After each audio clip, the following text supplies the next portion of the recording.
Wheeler dug the huge Iron Age hill fort of Stanwick in northern Yorkshire in 1951 as his contribution to the Festival of Britain.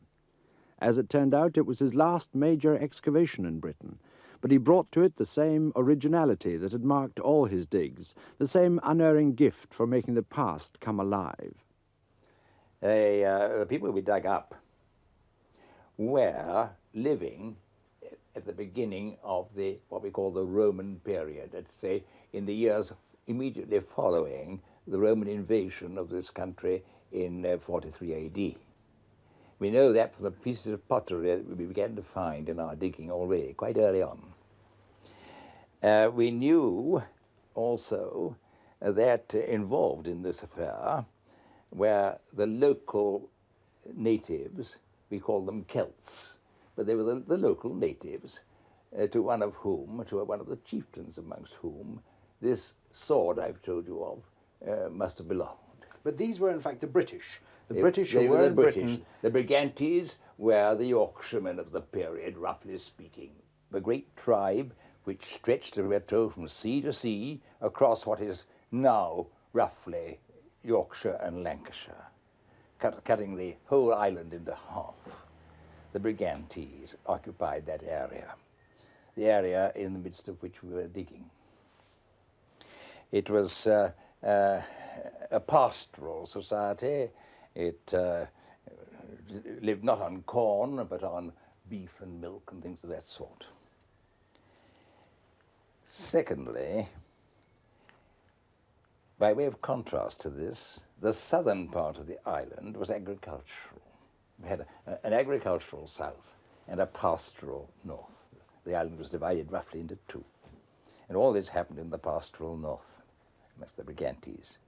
First thing they did, on arriving here in 43 AD with the Romans, was to exploit the south, where the corn grew. You see, the Roman soldiers in those days didn't eat much meat. They ate gruel and oats and barley and so on. They were vegetarians very largely, and they wanted to develop the vegetarian area of England at first, and they did. Places like Maiden Castle. So. Meanwhile, in order to keep the rest of the island quiet, they came to some sort of an agreement with the Brigantes in the north, whereby the Brigantes held their fire. I remember Tacitus said somewhere that the Romans thought that the men of Kent were the only civilized people that they knew, presumably because they ate porridge. Well, partly that, but partly also, of course, they were nearer to the Roman world. They had been in contact with the Roman world up to a point, and they traded with Gaul, which was already Roman, and so they had a better opportunity of advancement than the people in the far north, in the hills and moors of the north. The uncouth Yorkshiremen. The uncouth Yorkshiremen. I won't go further north than that at the moment. These Brigantes, were they the sort of equivalent of the kind of partisans that you got in the Second World War? They were guerrillas who took to the mountains and carried on attacking the invaders from these mountain fastnesses. It's more this way, I think, Mag, that having made this compact with the Romans, they proceeded at the first opportunity to break it. When the Romans began to march across Wales with their eyes on Ireland, the Romans never got to Ireland, but they obviously intended to at one time. They were marching towards Anglesey and Ireland. And when they got far enough away from the main part of England, of what is now England, the Brigantes, this northern tribe, rose behind them. They had to therefore turn round and go back and bring them to heel again, bring them to heel. And this state of affairs of come and go, as it were, continued for the next generation. The Brigantes had a royal house with King Venutius and Queen Cartimandua. Queen Cartimandua had handed over Cartimandua to the Romans when he took refuge with her. Is this the Caractacus of the pop song? It's correct, Caractacus to the vulgar. But Caractacus, after all, if you can say Boudica, I can say Caractacus. Now, she, Cartimandua, the queen, became pro-Roman. She was a Quisling. The king, this is around about the middle of the first century, the king was anti-Roman, and with him went the major part of his tribe.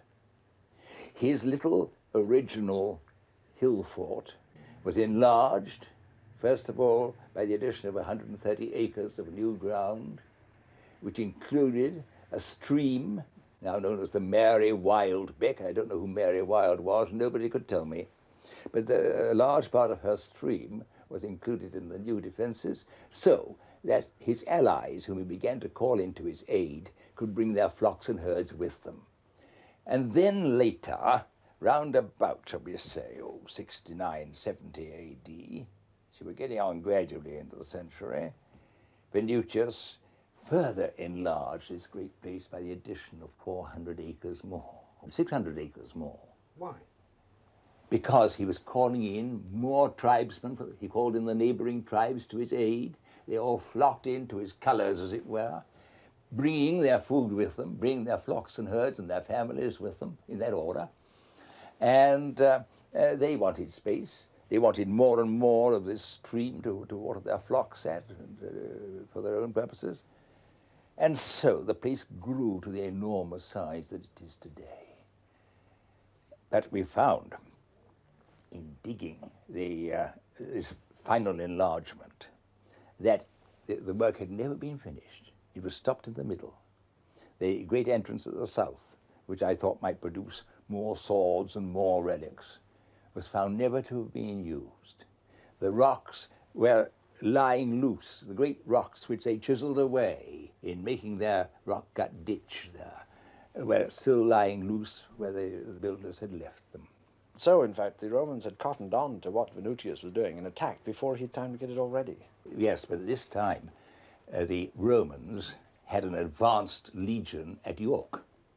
Their 9th Legion, the famous 9th Legion. The 9th Legion always lost its battles, except the last one.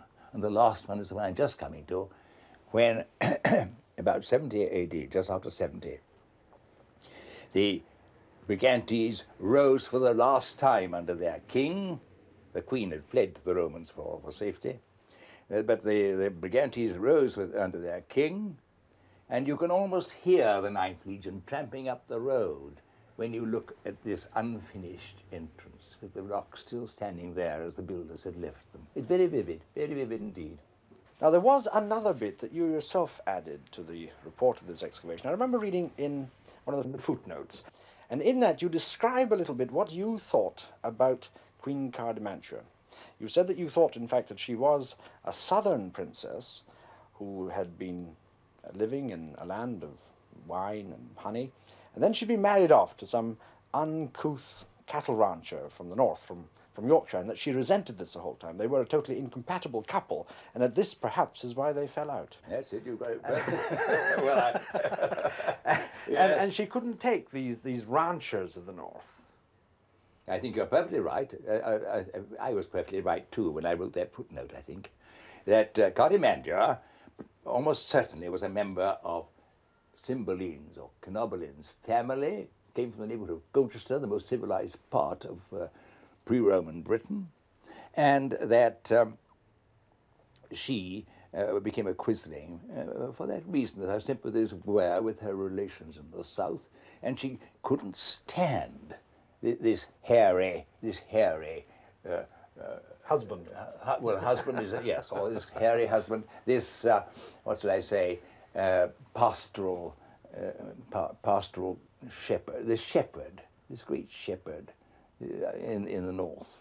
He's more than a shepherd, because we know that he had not only sheep and goats, but he had masses of cattle. We found their remains, you see, the remains of their dinners and the dinners of his fellow tribesmen. We found them all there. We've got the whole evidence.